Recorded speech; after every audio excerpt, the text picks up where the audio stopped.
things going on. So you can start whichever one you like first, really. We're going to be making hearts. It's quite creative, hopefully. If you don't want it, it's kind of a Valentine's theme. If you don't want to go with the Valentine's thing, if anyone hates love and is disillusioned and broken-hearted, then make a square. You know, it doesn't have to be a heart. Nothing says I love you more than a square.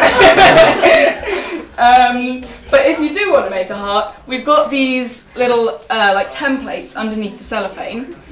So what we do is, once I've taught you how to make a piping bag, you're going to pipe your heart out onto one of these and then basically decorate it with whatever you like. So this is how to make your own piping bag. You're going to need to cut those in half where the fold is until you've got basically a triangle. And you take your long edge on the top, hold your hands probably inside like this. So you can roll the piping bag, and the point will be on the longest line.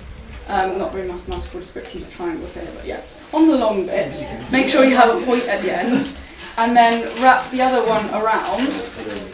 Keep it on the small side because it'll hold together better, and then tuck the ends in.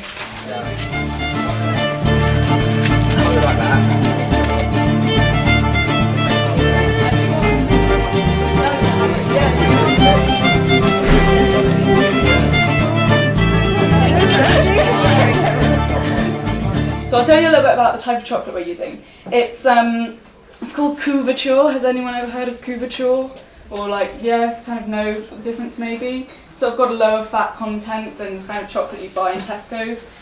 And in order to melt it, you have to temper it. So it has to be between something like 32 and 35 degrees C, depending on what kind of chocolate you're using. The other exciting thing we've got to do is rolling truffles. I've made a couple of truffle mixes for you. We've got a darker one, which is about half dark and half milk, so it's not really, really dark. And it's rose flavour. Thought it'd be a bit romantic. And as with everything, the most important thing is that you move really fast. I can't emphasise this enough. The longer you spend doing this, the harder it's going to get, because they're going to start separating and getting slippery, and they won't go into the right shape. So what you do is you pick up an amount, try and keep it on the small side, roll it really quickly and put it down like that. And that's your truffle. Well, I'm kind of covered from head to toe in chocolate, which is probably a good sign.